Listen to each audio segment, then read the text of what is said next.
Sejam todos muito bem-vindos a mais um episódio do nosso podcast. E hoje eu quero te convidar para uma conversa profunda, mas eu quero trazer num tom mais leve, que é um assunto que eu tenho certeza que vai fazer muito sentido para muita gente, inclusive para mim, que é o ritmo da vida moderna e a arte de desacelerar. No episódio anterior, a gente falou muito sobre o uso das inteligências artificiais, as IAs, na saúde mental e como ter tudo pronto, tudo muito rápido, muito acessível a um toque na palma da mão impacta no nosso bem-estar, na qualidade de vida. E essa sensação de imediatismo, ela também está muito presente nas nossas vidas quando parece que tudo causa uma sensação de obrigatoriedade, de estar sempre presente, sempre correndo, uma sensação de estar sempre atrasado ou sempre devendo alguma coisa para alguém ou até mesmo para a gente mesmo.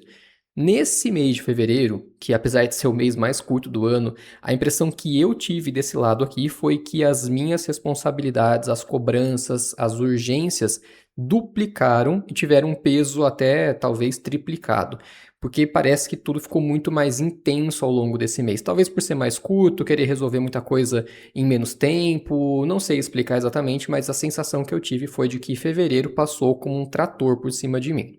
E por conta de tudo isso, numa bela sexta-feira acabaram surgindo alguns sintomas que me deixaram um pouco preocupado no dia. Eu acordei sexta-feira de manhã e a sensação que eu tinha era que estava tudo literalmente rodando. Eu não sabia o que era pior, ficar com o olho aberto ou com o olho fechado. E aí eu fui medir minha pressão, ela estava um pouco alta, tinha dado um pico de pressão alta, me deu muito enjoo, ânsia de vômito, enfim. Passei um pouco mal, foi só um susto, nada grave, mas foi um sinal do meu corpo dizendo: olha, precisa dar uma desacelerada aí porque o negócio tá meio complicado. Então esse ritmo frenético, né, que a gente vem vivendo nos últimos tempos acabou inclusive me pegando também, né?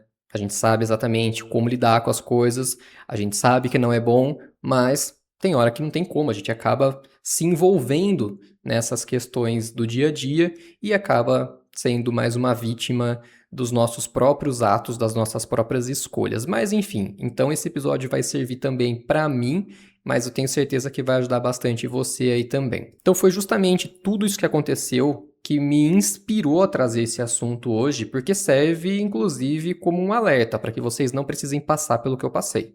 Então, será que existe alguma alternativa para esse ritmo louco que a gente vem vivendo? Como que a gente pode colocar na prática meios para desacelerar sem abrir mão dos nossos sonhos, dos nossos objetivos, das responsabilidades do dia a dia, dos desejos? Então, o que significa de verdade viver com mais presença e com menos pressa? Então, hoje a gente vai explorar juntos esse universo do que é desacelerar, entender as causas dessa aceleração da vida moderna, refletir sobre as consequências desse ritmo, né, tanto para o corpo como para a mente, para as relações. E claro, eu vou compartilhar aqui algumas dicas práticas e micro hábitos para você cultivar uma vida mais leve, mais equilibrada, mais significativa de fato. Então aqui já vai a primeira dica para vocês. Desacelerar não é perder tempo e provavelmente vai ser a melhor maneira que você vai encontrar de recuperar esse tempo perdido e o controle da sua vida. Por isso, nesse momento, já fica aqui o primeiro deverzinho de casa para você.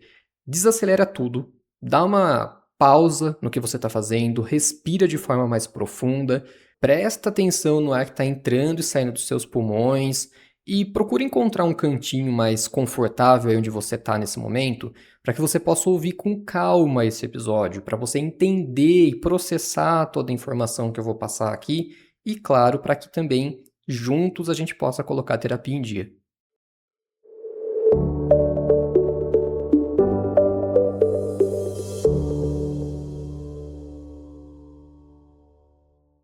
Bom, para começar então a gente precisa alinhar alguns conceitos e entender o que realmente significa desacelerar.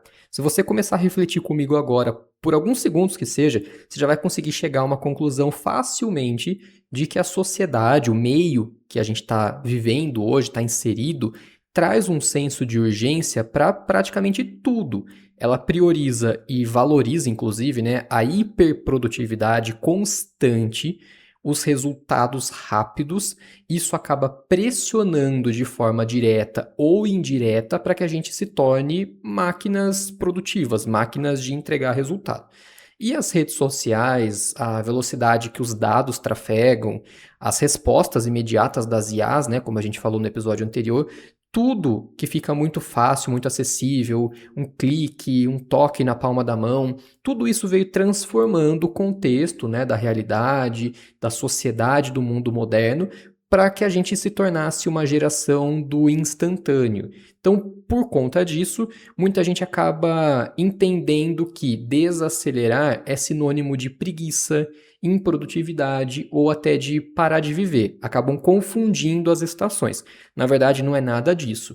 Desacelerar nada mais é do que um convite para que você possa viver com mais intenção, com mais presença e com mais propósito, que é o mais importante. E dentro de tudo isso surge o termo slow living, que é a filosofia da presença. E esse termo, que pode ser traduzido literalmente como vida lenta, nasceu como uma resposta do movimento do fast food lá na Itália por volta dos anos 80, mais ou menos. E ele começou a se expandir rapidamente para todas as áreas da vida, como trabalho, relacionamento, consumo, o lazer, a educação, enfim. Então, o slow living ele acabou se expandindo além da questão da alimentação. Só que ao contrário do que você pode ter pensado nesse momento, slow living não é fazer tudo devagar, tudo em marcha lenta, e nem se negar a ser produtivo.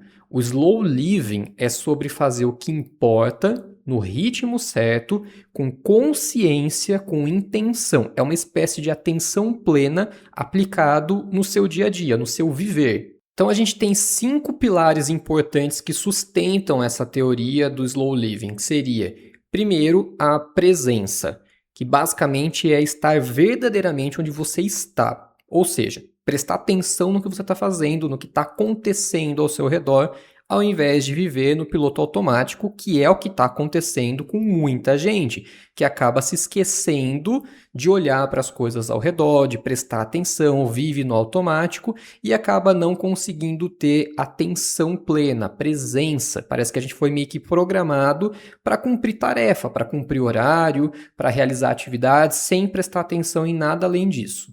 O segundo pilar é o tempo como aliado, ou seja, é entender, é enxergar que o tempo não é o nosso inimigo, não é um cronômetro que está ali nos intimidando, nos pressionando a ser cada vez mais rápidos, mais ágeis, parece que a gente está numa competição, numa maratona olímpica.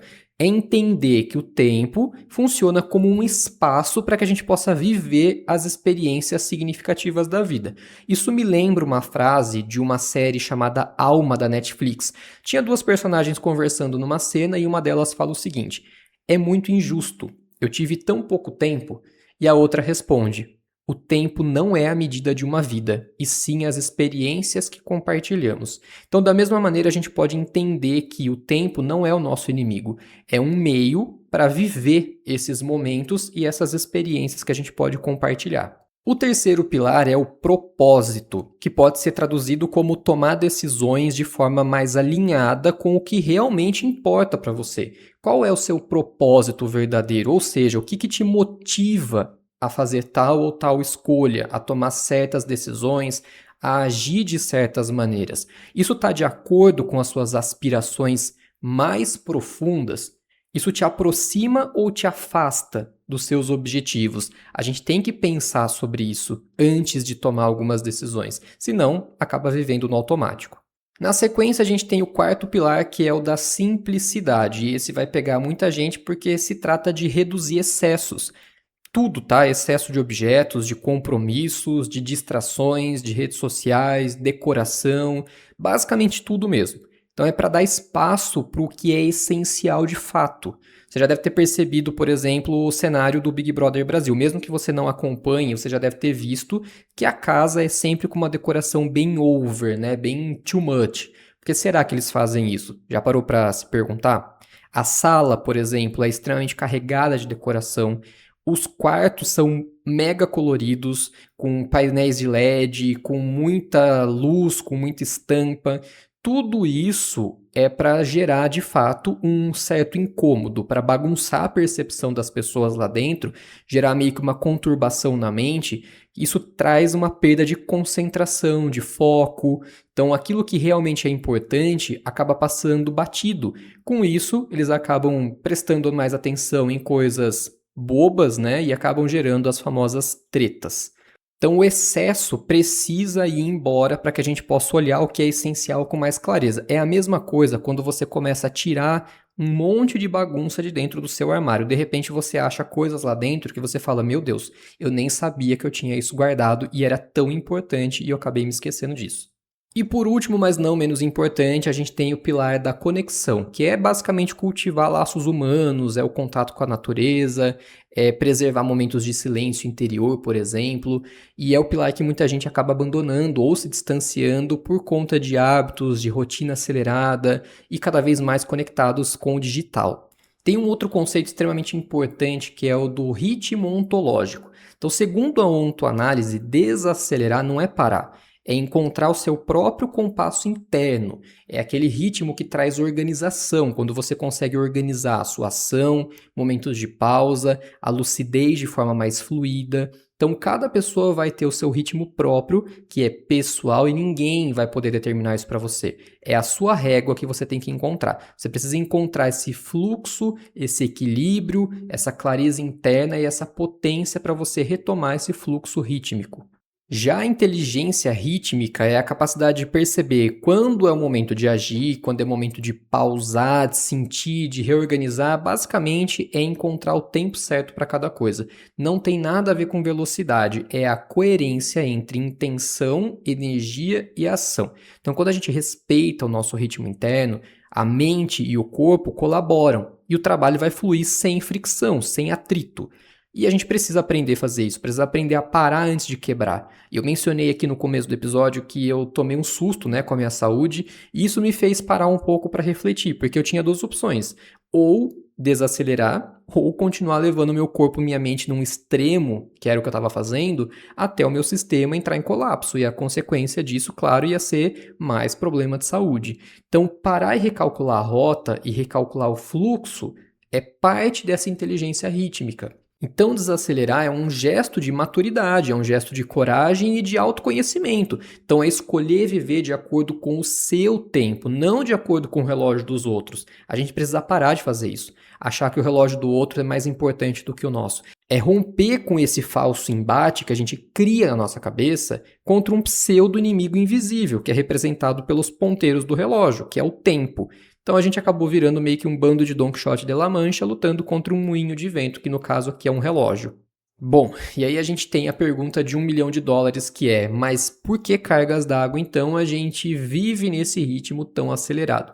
A resposta ela é bem complexa, mas tem alguns fatores que acabam se destacando mais. E o primeiro deles é a pressão por produtividade e essa cultura da urgência, como eu já mencionei. Então a sociedade atualmente glorifica o estar ocupado, o fazer mais, o crescer rápido. E parece que se você não vive isso, você é um ser de outro planeta, né? Então essa falsa realidade, ela é vendida o tempo inteiro na internet e na mídia.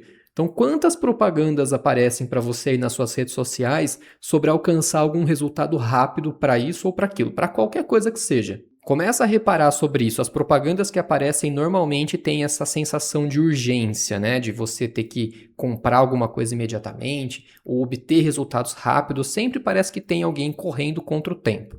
E no trabalho isso também acontece. Tem muita pressão, por exemplo, por metas, para cumprir prazos. Os resultados sempre tem uma busca incessante aqui para uma coisa imediata, né? E no dia 22 de fevereiro agora, para ser mais exato, o jornal da Folha de São Paulo publicou uma matéria com o seguinte título, abre aspas: Brasileiro trabalha menos que a média mundial. Veja rankings. Fecha aspas.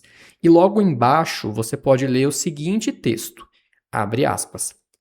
País ocupa posições inferiores em classificações de esforço dadas a produtividade e a demografia de dezenas de nações. Economistas dizem que pode existir uma preferência por lazer, o que não é necessariamente ruim.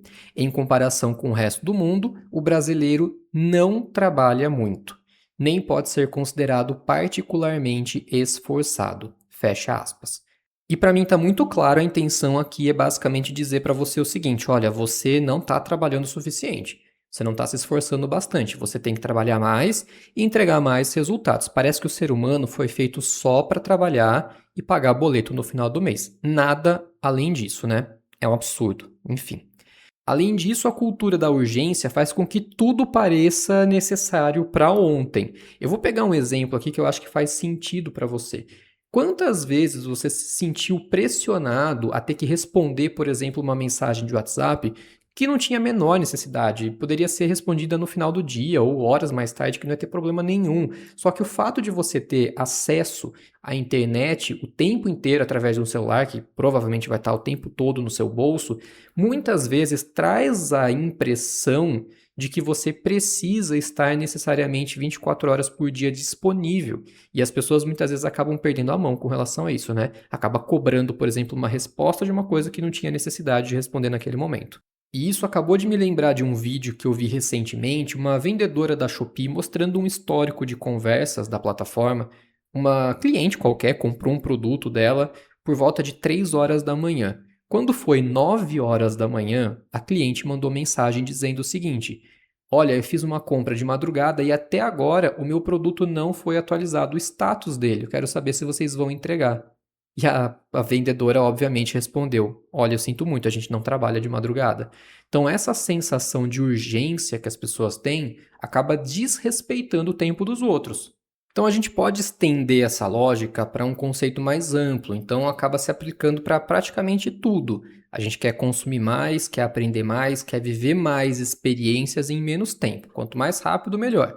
Mas quais são as consequências disso? Basicamente, sensação de que a gente está sempre atrasado, sempre devendo, sempre abaixo do esperado. Então, já fazendo uma ponte entre o que eu acabei de falar, a gente tem o segundo fator, que é o excesso de estímulos digitais e hiperconectividade. Então, celulares, redes sociais, notificações, e-mails, tudo isso disputa a nossa atenção o tempo inteiro, o dia todo. É um medo de perder alguma coisa que faz com que a gente fique num estado de alerta constante. Por isso que muitas pessoas, quando acordam, a primeira coisa que fazem já é pegar o celular e começar a rolar o feed para ver o que está acontecendo na internet. E antes de dormir, claro, faz a mesma coisa para dormir, entre aspas, bem informado, né? E já tem muitos estudos que comprovam que a exposição contínua a essas notificações e o excesso de estímulos digitais vai ativando circuitos de recompensa no cérebro. A gente já falou sobre isso também em outros momentos, que libera muita dopamina, reforça o uso compulsivo dos dispositivos e cada vez fica mais difícil sair ou abandonar esse uso. Isso não prejudica só a nossa concentração, também aumenta a nossa ansiedade, a irritabilidade, a sensação de urgência. E quem nunca ficou ocupado com uma mão segurando o celular e a outra fazendo alguma outra atividade qualquer, né? E eu preciso dizer que sou culpado nessa aqui, já estou me policiando para evitar de fazer, mas acaba que muitas vezes a gente se pega com um monte de coisa ao mesmo tempo, um celular na mão, uma atividade na outra. Isso nos leva ao terceiro fator, que é a multitarefa e a competição.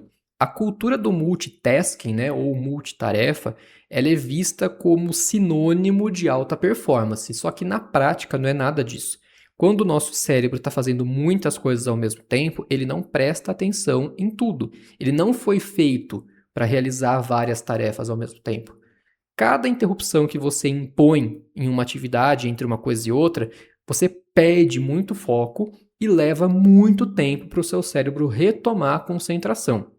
O resultado disso, obviamente, não pode ser diferente, é uma produtividade ilusória, é sabor produtividade, né? É acompanhado também de cansaço, porque o cérebro gasta muito mais energia para poder retomar o foco e a concentração de antes. Erros, obviamente, né? Você não vai conseguir prestar atenção, muitos erros vão passar batido, e a sensação de insuficiência, parece que você não consegue realizar todas as atividades ao mesmo tempo e também, muito menos, entregar o resultado esperado para cada uma delas. O cérebro não processa muitas informações simultaneamente. Então, se você tem o hábito de fazer muitas coisas simultaneamente, por exemplo, trabalhar ou estudar, ouvindo música, mexendo no celular, fazendo tudo ao mesmo tempo, eu posso garantir para você que no final das contas o seu cérebro não vai armazenar nem metade de tudo isso. E provavelmente as informações mais importantes ele vai descartar, porque ele vai priorizar o que traz sensação de recompensa imediata, o que é mais fácil, o que poupa energia, que provavelmente nesse caso vai ser mexer no celular, olhar as notificações e ouvir música. O estudo e o trabalho vão ficar com Deus aqui nesse caso. E além disso, tem a competição, que seja no trabalho, seja nas redes sociais ou nas relações pessoais, alimenta muito a ideia de que a gente tem sempre que ser melhor do que outros, mais rápidos, mais eficientes. Parece que a gente está sempre numa competição contra o mundo. E isso é vendido o tempo inteiro para você, principalmente na internet. Eu nem vou comentar aqui o famoso clichê do coach de conquiste seu primeiro milhão antes dos 30, porque eu já falei disso em outros momentos, eu acho uma pataquada sem tamanho, mas de modo geral, eles tentam vender essa ideia o tempo inteiro para você, como se você estivesse o tempo inteiro atrasado para alguma coisa, sem mencionar o número avassalador, né, de pessoas que estão hoje em dia na internet oferecendo serviço, produtos, competindo por likes, por clientes, por seguidores. É como se de fato você tivesse numa guerra contra o mundo para mostrar o seu serviço, para mostrar quem você é, para se destacar de alguma forma. E enquanto alguns exibem uma vida glamurosa na internet, nas redes sociais, para quem vive de cliques, de stories, de reels, de TikTok, parece tudo muito fácil, muito simples, muito bacana. Muitas pessoas que acordam cedo para pegar no batente, que vai até o final do dia, uma rotina cansativa, esgotante, quando vê aquilo, se sente menos, se sente inferior, se sente até um fracassado em alguns momentos, porque vê que existe uma realidade onde, opa, eu posso viver uma vida muito melhor com muito menos esforço. Então tem alguma coisa errada comigo. Eu preciso me esforçar mais para chegar onde essa pessoa chegou, para depois eu não ter que me esforçar tanto. E com isso, a gente chega no último fator, que é o consumo, a urbanização e a cultura do desempenho. A vida urbana, principalmente para quem vive em grandes cidades, é marcada por constantes deslocamentos. Você tem que pegar provavelmente 2, 3 transportes para chegar no seu trabalho, para voltar também, trânsito caótico, excesso de compromissos, propagandas para tudo quanto é lado, estímulos sensoriais, tudo isso contribui para a sua aceleração. A cultura do desempenho, que basicamente é onde o indivíduo, a pessoa, é na verdade medida por quanto ela produz, por quantos seguidores ela tem, né? Então, hoje em dia, você não é mais uma pessoa, você é o reflexo do seu Instagram, de quantas pessoas te seguem nas redes sociais. Tudo isso reforça a vigilância de cobrança interna, uma sensação de que você é só de fato um número. E uma prova de tudo isso que eu estou falando foi a recente declaração da revista Veja de que Virgínia Fonseca seria a mulher mais relevante do Brasil, simples e puramente por ter números de seguidores nas redes sociais. Quanto que a pesquisadora Tatiana Sampaio, que estudou por mais de 28 anos e desenvolveu a polilaminina, né, que é a substância que está conseguindo tratar e regenerar neurônios, revertendo lesões medulares, está permitindo pacientes tetraplégicos de recuperar movimentos. Ela nem sequer foi mencionada nessa tal relevância. Mas graças a Deus, algumas pessoas tiveram um bom senso e começaram a trazer essa visibilidade para a doutora Tatiana na internet, que acabou, de certa forma, se popularizando. E deixo aqui, inclusive, a minha admiração, meu respeito a ela, a doutora Tatiana e tantas outras pessoas que contribuem de fato para fazer diferença no mundo. Então, no fundo, essa aceleração é um fenômeno multifatorial, tem várias causas associadas, e ela é alimentada por valores sociais, por econômicos, tecnológicos, culturais, é uma série de coisas juntas e misturadas. E no final das contas, ela acaba cobrando um preço bastante alto. Esse ritmo acelerado impacta diretamente na nossa saúde física, emocional e cognitiva. E apesar da sociedade valorizar essa rapidez, o imediatismo, nenhum corpo, nenhuma mente foi feito para funcionar num estado de alerta, de urgência permanente, o tempo inteiro ligado no 220. Isso traz consequências, e consequências físicas, mentais e emocionais. Então vamos lá. Consequências físicas. O estresse crônico, que é típico da atividade da vida acelerada, vai desencadear uma série de reações no organismo. Por exemplo, aumento da frequência cardíaca, pressão arterial elevada, libera cortisol e adrenalina constantemente, o que vai, a longo prazo, prejudicar inclusive a sua saúde. A curto prazo, isso pode aumentar o foco e a energia. Só que quando isso se torna constante, os efeitos vão ser devastadores. Você vai prejudicar muito a sua saúde. Vou passar aqui alguns sintomas, alguns efeitos disso. Primeiro deles, pode enfraquecer o sistema imunológico e, obviamente, vai te levar a ter uma maior propensão a infecções e doenças. Isso é consequência, né? Pode causar ou agravar problemas cardiovasculares, aumenta o risco de hipertensão, arritmias, infarto, AVC. Lembram que eu falei aqui que eu tive um episódio de pico de pressão alta? Então, consequência de um ritmo acelerado, trabalho intenso, constante e, claro, acabou afetando o meu corpo físico. Foi um sinal de alerta, graças a Deus, nada muito sério. Pode gerar também distúrbios digestivos, como indigestão, náusea, síndrome do intestino irritável. Também tive tontura, né, náusea, que eu mencionei aqui para vocês. Claro que também a gente não pode esquecer dos distúrbios do sono, insônia, o sono fica picotado, né, fragmentado, então acaba acordando muitas vezes ao longo da noite, fadiga persistente, porque você dorme e parece que quando você acorda, você não dormiu absolutamente nada. É como se o seu corpo não tivesse repousado o suficiente. E aí você acaba sentindo um cansaço, uma moleza, parece que você está sempre com baixa disposição, com baixa energia. Outros sintomas muito comuns, e esse eu via demais quando eu trabalhava com shiatsu, dores musculares e enxaqueca. Começa a formar um ponto de tensão tão forte na região, principalmente das costas, mas mais localizado no trapézio, pescoço, pode pegar a cabeça, inclusive, né? Que normalmente vem por conta de estresse, por conta de trabalho, vida corrida, sobrecarga emocional, mental e, claro, física às vezes também. E também pode trazer algumas alterações de peso e apetite. Pode levar a compulsão alimentar ou, no outro extremo, a perda do apetite. Pode gerar acúmulo de gordura abdominal, inclusive, que vamos dizer aqui, né, convenhamos que é a pior para perder depois. Então, esses sintomas, eles são sinais de que o corpo está pedindo pausa, está pedindo um momento para se recuperar. Então, agora vamos falar sobre as consequências emocionais e cognitivas. No campo emocional, essa vida turbulenta está diretamente associada com o aumento de casos de ansiedade, depressão, irritabilidade, sensação de esgotamento e o famoso burnout, que é a síndrome de esgotamento profissional, que cada vez mais está se tornando comum, especialmente nos ambientes de alta pressão. Eu já trabalhei num lugar desse e, olha, sendo bem sincero, não recomendo. Então, tem alguns sintomas mais frequentes no burnout, por exemplo, cansaço constante, mesmo depois de descansar.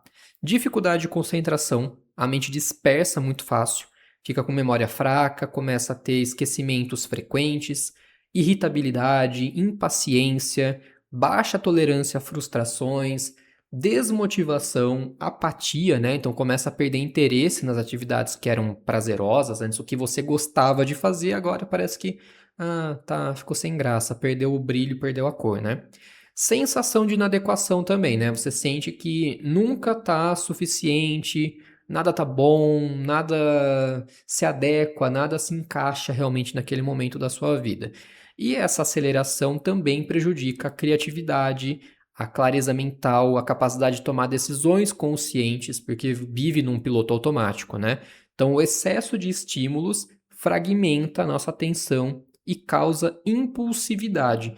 Dificulta o processamento de informações e de ideias e, por conta disso, acaba ficando cada vez mais no piloto automático e não consegue, evidentemente, por exemplo, tirar um hábito ruim, implementar um hábito novo mais agradável ou mais benéfico. Mas não para por aí, né? Igual a Polishop fazia. As consequências disso também podem refletir nas relações e na família. E aqui tem um potencial destrutivo, porque fragiliza os vínculos afetivos, os vínculos familiares. Então, esse corre-corre do dia distancia os membros da mesma família, os casais. Pais e filhos acabam perdendo tempo de qualidade juntos, o diálogo que acaba ficando via mensagem de WhatsApp ou cada vez com menos presença nas relações. Então, tudo isso desestabiliza a conexão emocional e começa a surgir rupturas nos relacionamentos. Os relacionamentos passam a ser, na verdade, convivências, né? Como se você encontrasse um conhecido na rua, sabe aquele famoso conheço de vista? É mais ou menos isso que vai transformando o relacionamento ou até mesmo o vínculo familiar. E quando essas rachaduras se instalam nos relacionamentos familiares, as crianças são muito afetadas, porque elas crescem sem referência emocional. E os adultos vão se sentindo cada vez mais solitários, menos amparados, menos acompanhados. Parece que não tem aquele vínculo, né, de uma pessoa ali para te dar apoio, para te dar um suporte. E num nível mais profundo, essa pressa acaba, inclusive, roubando pessoas, não só o tempo. Ela rouba os vínculos, os momentos, ela vai apagando, né, a nossa vida, as nossas alegrias, vai colocando no lugar momentos de afastamento, de desgaste, vai tirando aqueles momentos de cuidado que a gente tem, os gestos de cuidado com o outro, com a gente mesmo. Então, cuidado, cuidado, porque essa pressa desnecessária pode afetar muito a sua estrutura, não só enquanto pessoa, mas enquanto relacionamentos, enquanto família. Então, com tudo isso em mente, a gente chega à conclusão de que desacelerar não é luxo, é uma necessidade vital. E a boa notícia é que já tem muitos benefícios comprovados através de estudos científicos e práticas contemporâneas desse viver mais lentamente. Então é muito importante a gente saber inserir isso no nosso dia a dia. Eu vou dar algumas dicas práticas aqui para que você possa colocar isso no seu dia. Práticas de mindfulness, meditação, que eu já falei muito sobre isso, inclusive aqui no podcast mesmo, tem um episódio todo dedicado à prática do mindfulness, eu explico como funciona. Tem um episódio aqui, inclusive, especificamente com um áudio de mindfulness chamado Scan Corporal. Então, se você ainda não ouviu, depois que acabar esse episódio aqui, você dá uma olhadinha e coloca para você praticar aí na sua casa. Alguns minutinhos já vão ser suficientes. E essas atividades, elas vão ativar o sistema nervoso parasimpático, que faz com que você tenha mais relaxamento, equilíbrio hormonal e sensação de calma. Outro ponto muito importante é desacelerar à noite, principalmente próximo do horário de se deitar. Então, cria rituais de relaxamento e já vai reduzindo o uso de telas próximo do seu horário de dormir. Já vai melhorar muito a qualidade do seu sono, vai regular seu relógio biológico e favorecer o descanso mais profundo, que você alcance o sono REM, que também tem um episódio dedicado ao sono REM. Procura aqui depois também a importância do sono. Agora, para você aumentar a sua criatividade e a sua clareza mental ao longo do dia, é importante fazer pausas regulares, esses momentos de reflexão para você restaurar os recursos da sua atenção vão aumentar os níveis de criatividade e vão facilitar suas tomadas de decisão consciente. Então, o cérebro precisa de momentos de intervalo para que você possa processar informações e gerar novas ideias. É como se você desse uma esvaziada no cérebro para depois trabalhar novamente com mais fluxo, com mais fluidez. Então lembre que o cérebro não foi feito para armazenar e processar muitas informações ao mesmo tempo. Faça algumas pausas. Também é crucial que você fortaleça suas relações pessoais com mais tempo e presença. Por isso que é importante cultivar vínculos mais profundos e autênticos com os amigos, com os familiares, até com um colega de trabalho. Mas a qualidade da interação social é um dos principais fatores de proteção para a sua saúde mental. E desacelerar também vai te permitir se reconectar com seus valores, com seus desejos, com as suas prioridades. A sensação de propósito e de significado vai aumentar. Então você vai ter mais sensação de satisfação com a sua própria vida. E contrariando o senso comum, desacelerar pode aumentar muito a produtividade. Pausas conscientes, com foco em uma atividade por vez, uma tarefa de cada vez, definindo prioridades, vão resultar em mais eficiência e menos erros.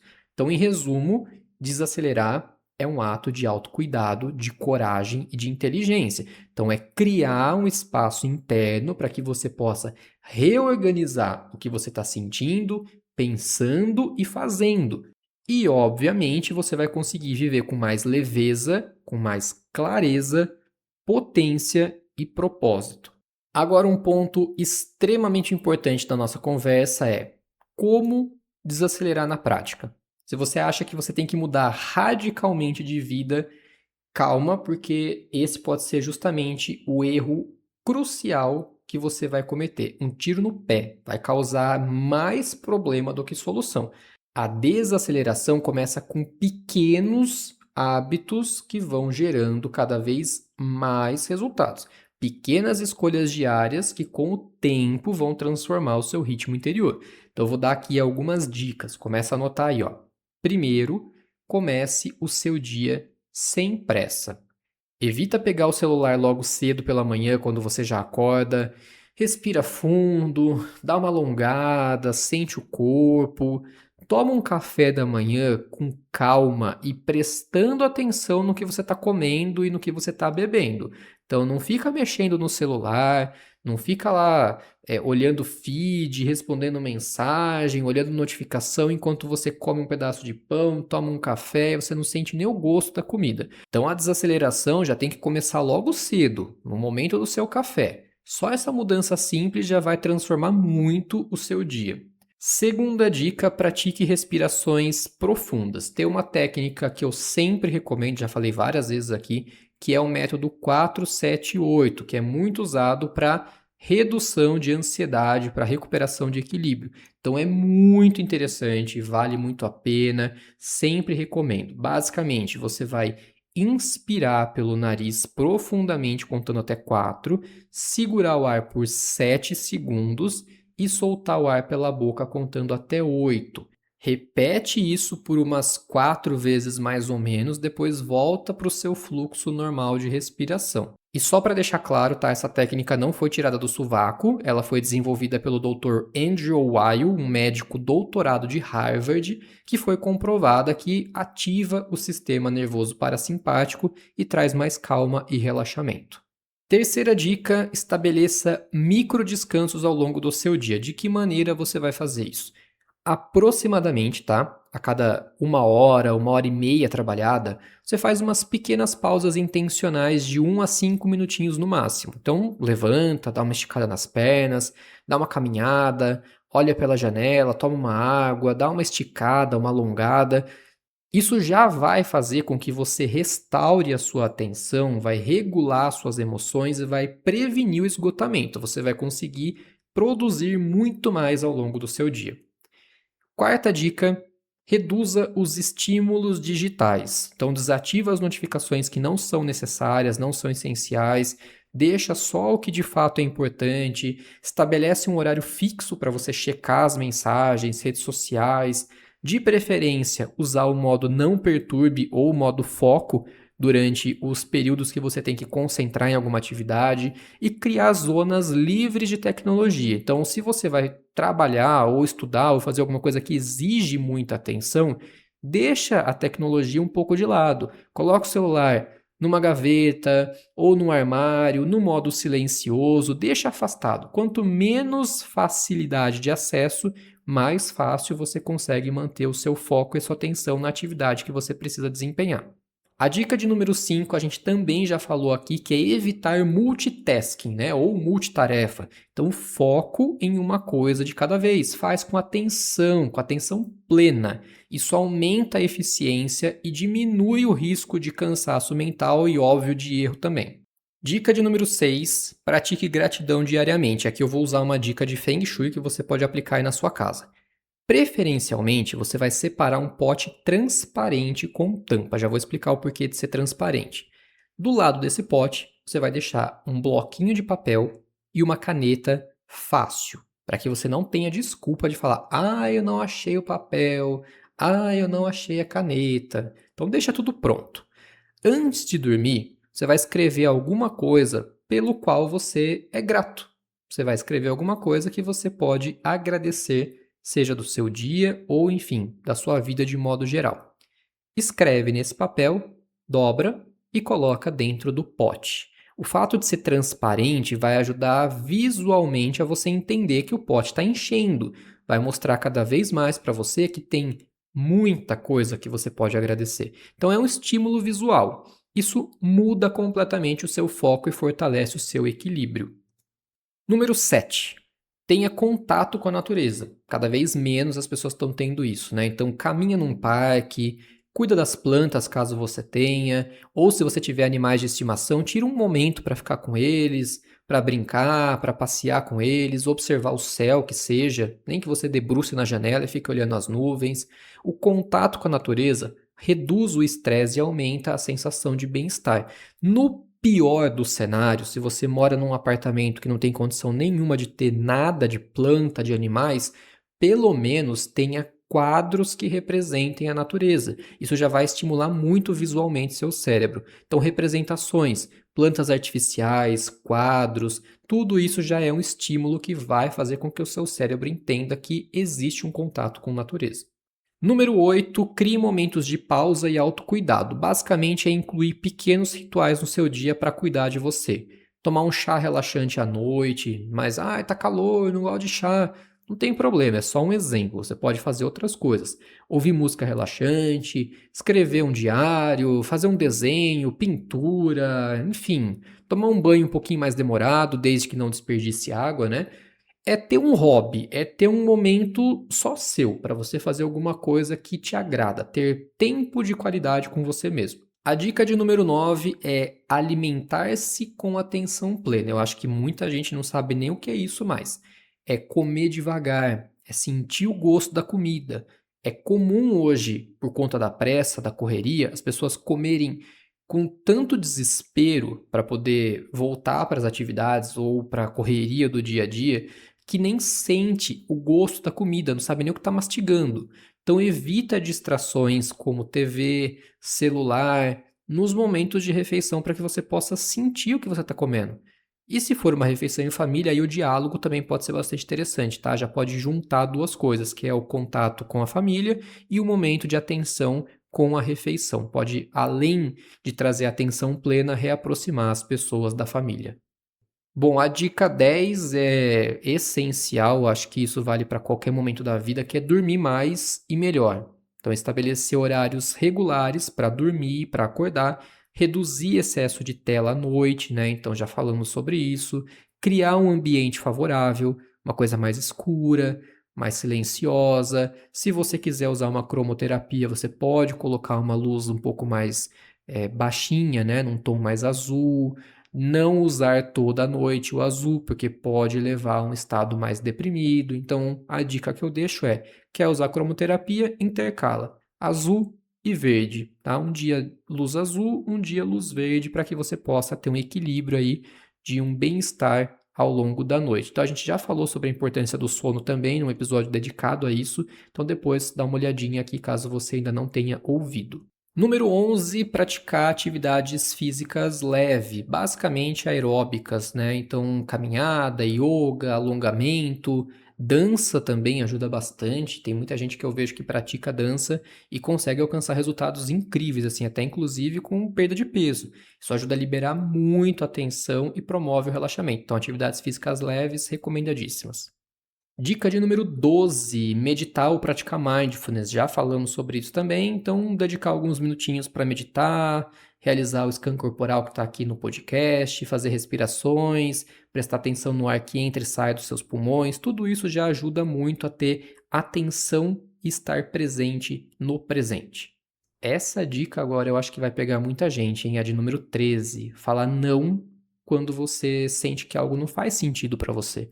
Então, aprender a estabelecer limites, é recusar convites ou recusar tarefas, quando possível, que não estão alinhadas com seus valores, com suas prioridades. Se você já está cheio de coisa para fazer, por que é que você vai aceitar mais uma que não faz nem sentido, não tem nem ressonância com seus objetivos, com seus propósitos? Aprende a falar não, pelo amor de Deus, hein?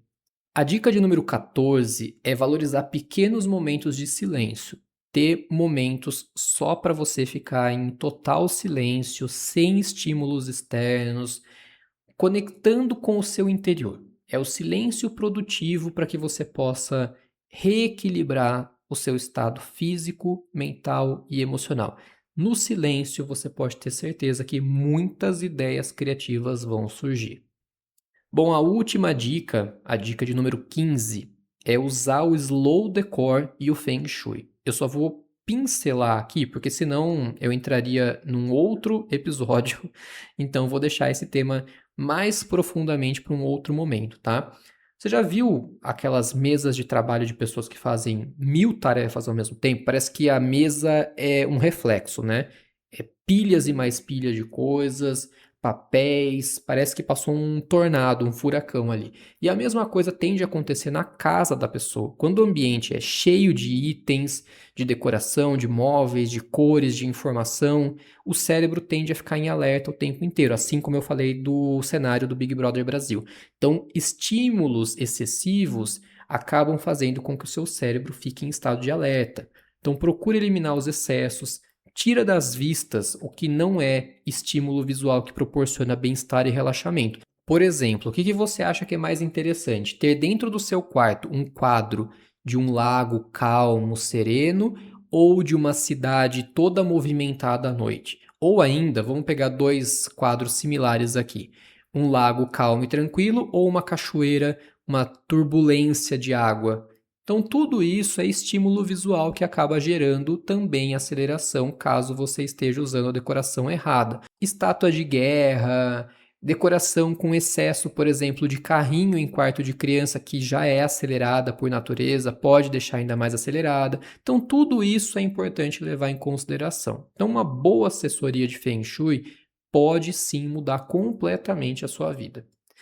Enfim, esses foram os 15 micro hábitos que eu passei para vocês poderem praticar, mas tem que ser com constância para poder transformar esse ritmo interior e criar uma base sólida para uma vida mais equilibrada. Só que não se esqueçam, não adianta querer fazer tudo de uma vez. Não vai tentar colocar esses 15 hábitos em prática no seu dia que você não vai conseguir, depois você vai me xingar. O fracasso aqui vai ser iminente, tá? Então, deixa as coisas acontecerem com tempo, um de cada vez. Se você tentar tudo ao mesmo tempo, você vai ficar mais acelerado.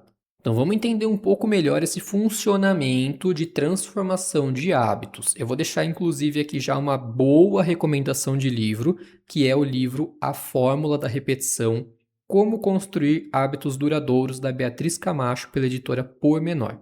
Segundo a Beatriz, os nossos hábitos moldam a nossa identidade e têm um impacto profundo no bem-estar físico e emocional. E a chave para a mudança de comportamentos, essa mudança sustentável de hábitos, está na repetição estratégica, ou seja, transformar as intenções em ações concretas, dia após dia. Então, de acordo com James Clear, que é o autor do livro Hábitos Atômicos, para a implementação de um novo hábito, ele precisa ser atrativo, fácil, satisfatório e agradável. Ele não precisa ser tudo ao mesmo tempo, mas se for, melhor ainda, né? Então não basta simplesmente você querer eliminar um hábito ruim, como por exemplo o fato de estar acelerado o tempo inteiro, com pressa, sempre agitado, porque o seu cérebro já entendeu, ele já associou caminhos neurais que vão te levar a esse comportamento de forma inconsciente, por meio de alguns gatilhos que vêm de um contexto ou que a gente pode chamar de cenário. Esse cenário, ele não precisa ser necessariamente um lugar. Ele pode ser, por exemplo, o ambiente de trabalho, a sua casa, o sofá, mas também pode ser uma situação ou contexto, como, por exemplo, acordar na segunda de manhã, que já traz aquela sensação de aceleração, porque a semana está começando, tudo de novo. Então, acaba sendo um contexto. Para transformar um hábito ruim, primeiro a gente tem que entender quais são os motivos que nos levam a repetir esse hábito. Então, procurar entender o que está causando esse comportamento, refletindo de forma calma, tranquila, o que te causa essa aceleração. Uma vez que você entende o que está causando esse estado, aí sim você vai inserir um micro hábito por vez. No começo pode ser bastante desafiador, porque você vai ter que ensinar o seu cérebro um novo caminho neural. Isso pode levar bastante tempo. Outro ponto importante que pode tornar a tarefa ainda mais complexa é o sistema de recompensa do cérebro. Ele sempre vai procurar estimular aquilo que traz prazer imediato. O nosso cérebro ele foi projetado para isso, para focar principalmente no presente. Então pensa lá no homem das cavernas, o homem primitivo. Ele não precisava pensar no futuro. O futuro era completamente incerto, ele não sabia o que ia ser o dia de amanhã. Ele podia ser devorado por um predador no mesmo instante. Então, o presente é o que de fato importava. E agora o nosso cérebro não mudou muito, né? Então, ele ainda age dessa forma, ele se comporta dessa maneira. Então, muito mais vale uma recompensa certa agora do que uma incerta no futuro. Por isso que é muito mais agradável comer um hambúrguer ou um chocolate agora, que dá o prazer imediato, do que uma salada que vai te trazer um benefício de emagrecer, por exemplo, a longo prazo. Então não é uma salada ou um dia comendo salada ou um dia caminhando na esteira que vai te trazer o resultado de perda de peso. É a repetição desse hábito. Então é uma coisa que vai te trazer resultado futuro. Então o seu cérebro entende que vai demorar. O chocolatinho não, o chocolatinho você comeu, o açúcar já dá aquele pico lá em cima que fala, opa, o negócio aqui é bom. Então, da mesma forma, desacelerar agora pode soar para o seu cérebro muito penoso, porque ele já se habituou com um ritmo intenso e quando ele precisa diminuir esse ritmo, pode soar como: opa, a gente está perdendo produtividade. Por isso que muita gente se culpa quando tira um momento de descanso. Então, começa a aplicar um micro hábito de cada vez, e a dica que eu dou aqui é: associa com outro hábito que já existe e que te traga um prazer. Então fica mais fácil de você manter. Então, se você já faz alguma coisa no seu dia que te dá prazer, crie esse novo micro hábito junto ou muito próximo desse hábito existente. Outra dica é: não pule mais de 2 dias consecutivos. Ou seja, se você se propõe a meditar todo dia por 5 minutinhos depois de um banho bem gostoso, você pode se permitir num dia mais cansado, né, que você passou por um estresse maior, de nossa, hoje eu estou muito cansado, não quero meditar hoje. Tudo bem, desde que isso não configure 2 dias seguidos. Se você não praticou no dia anterior, aí não tem jeito, tem que praticar. Não pule 2 dias seguidos. Isso dá uma flexibilidade maior, permite que você controle o fluxo dessa mudança de hábito e torna o processo mais fácil, mais agradável. Agora tem um ponto que é crucial nas mudanças de hábitos, que é comemorar as pequenas vitórias e entender que o processo é gradual. Então não crie expectativas elevadas, ajusta o nível de expectativa, porque isso faz toda a diferença. E de novo, não vai ser comendo salada um dia que você vai perder o peso que você precisa ou que você espera. Então não é desacelerando um dia somente que você vai ter mais qualidade de vida. Então respeita o seu ritmo e comemore as pequenas conquistas. Conseguiu hoje? Nossa, legal, consegui. Fique feliz por isso, porque vai fazer muita diferença. Então, desacelerar não é só um exercício mental, é um convite para que você possa se reconectar com o seu corpo. E como a dependência digital é um dos grandes desafios desse processo de desaceleração, eu vou passar também aqui algumas estratégias práticas para recuperar o controle do tempo e da atenção. Como alguns eu já passei, eu só vou recapitular rapidamente. Primeiro, desativar notificações não essenciais, deixar só o que de fato é importante. Segundo, estabelecer horários fixos para olhar redes sociais e checar notificações. Terceiro, usar o modo não perturbe ou modo foco durante momentos de trabalho. Quarto, remover os aplicativos que causam dependência. Então aqui você tem duas opções. Ou você deleta o aplicativo, ou você pode usar algumas ferramentas de controle digital. Às vezes o próprio aparelho faz isso. Você pode configurar. Vamos pensar aqui o Instagram. Quero usar o Instagram no máximo 2 horas por dia. A cada vez que você entra, começa a correr um tempo. Então, se você ficar 10 minutos na plataforma, ele já consome 10 minutos do seu tempo diário. Quando o tempo que você programa estoura, ele simplesmente trava o seu aplicativo. Você não consegue mais acessar, só no dia seguinte. Claro que existem algumas formas de burlar, vamos dizer assim, o sistema, mas eu não recomendo que você faça isso. E quinta e última dica, trocar hábitos digitais por atividades offline, como leitura, exercício, hobbies manuais, conversas presenciais. Sai para tomar um café com um amigo, não fica mandando mensagem no WhatsApp. Então essas pequenas mudanças já vão ajudar muito a reduzir a ansiedade e melhorar a qualidade do seu sono e fortalecer as relações presenciais. E no trabalho isso pode ser ainda mais desafiador, porque a mente vai demorar para se acostumar com a ideia de que desacelerar não é abrir mão da produtividade, muito pelo contrário, é uma estratégia para produzir mais e melhor, com mais foco, menos desgaste e menos erro. Então, no trabalho, você pode priorizar tarefas essenciais e eliminar o que não agrega valor, estabelecer horários fixos para pausas, como a gente já falou, reduzir multitarefas ou eliminar de vez, né? Então, foca em uma coisa por vez. Negocie prazos de forma mais realista, obviamente, né? E estabelecer limites claros de horário de trabalho, se você trabalha por conta, principalmente. Pratique o deep work, que é basicamente ter momentos de concentração profunda. Então você fica imerso no que você está fazendo. Nas relações e na questão familiar, você pode agendar momentos de qualidade com quem você ama, da mesma forma que você agendaria uma reunião de trabalho. Coloca na agenda como um compromisso mesmo. Desligue-se das telas durante as refeições. Então, tá conversando com a família, tá conversando com a família. Vai sair para um restaurante? Deixa o celular no bolso, não fica mexendo enquanto tá conversando na mesa. Criar rituais simples como jantar com as pessoas, né? Tomar um café, caminhar, assistir um filme, ter conversas sem pressa. Tudo isso já ajuda bastante a criar e fortalecer esses vínculos pessoais. E praticar a escuta ativa. Tá conversando com a pessoa? Presta atenção no que ela está falando. Por favor, deixe o celular de lado. Então, o tempo de qualidade fortalece os vínculos e reduz o estresse. Ele vai aumentar a sensação de pertencimento social e de apoio emocional que você recebe. Bom, para finalizar, eu vou passar aqui 5 micro desafios para que você possa aplicar no seu dia a dia para testar. Depois você vem me falar nas redes sociais contando como foi a sua experiência. Então, eu vou te passar 5 opções e você escolhe uma, tá? Não tenta fazer as 5 de uma vez. Primeiro desafio. Faça uma pausa consciente de 2 minutos a cada 1h30 de trabalho. Simples. Desafio 2. Tome um café da manhã sem olhar para o celular. Presta atenção no que você está comendo. Desafio 3. Desative as notificações não essenciais do seu celular por um dia inteiro. Desafio 4.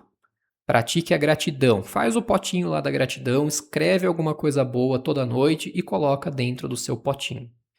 Desafio 5. Caminhe ao ar livre, nem que seja por 10 minutinhos, prestando atenção na natureza, nos sons, no ambiente, no que está ao seu redor. Depois você vem me contar como foi essa experiência. Se você quiser, eu desafio você, inclusive, a fazer isso por 7 dias e depois você vem me contar. Então, meus queridos, hoje a gente falou sobre o que significa desacelerar, a gente explorou conceitos do slow living, ritmo ontológico, inteligência rítmica, e a gente procurou entender as causas e as consequências dessa aceleração da vida moderna. E, claro, também a gente aproveitou para refletir os benefícios de uma vida mais lenta, passei essas dicas práticas, os micro-hábitos, os rituais, os desafios para vocês colocarem em dia, tirar do papel o conceito e aplicar na prática realmente. Então, lembrem-se da mensagem central do livro da Beatriz Camacho. A transformação acontece na repetição, no pequeno gesto diário, na escolha consciente de viver com mais intenção. Então, desacelerar não é perder tempo, é ganhar tempo de volta, é criar espaço para sentir, para pensar, para amar, para descansar, para ser quem realmente você é. Então, escolhe um dos micro desafios que eu passei ou implementa um micro hábito na sua vida e depois você me conta como foi isso. E lembre-se, o tempo não é a medida de uma vida, e sim os momentos que compartilhamos. Então compartilhe esse episódio com alguém que você sente que precisa ouvir, que precisa desacelerar, e a gente se encontra no próximo episódio para colocar a terapia em dia juntos mais uma vez. Até lá!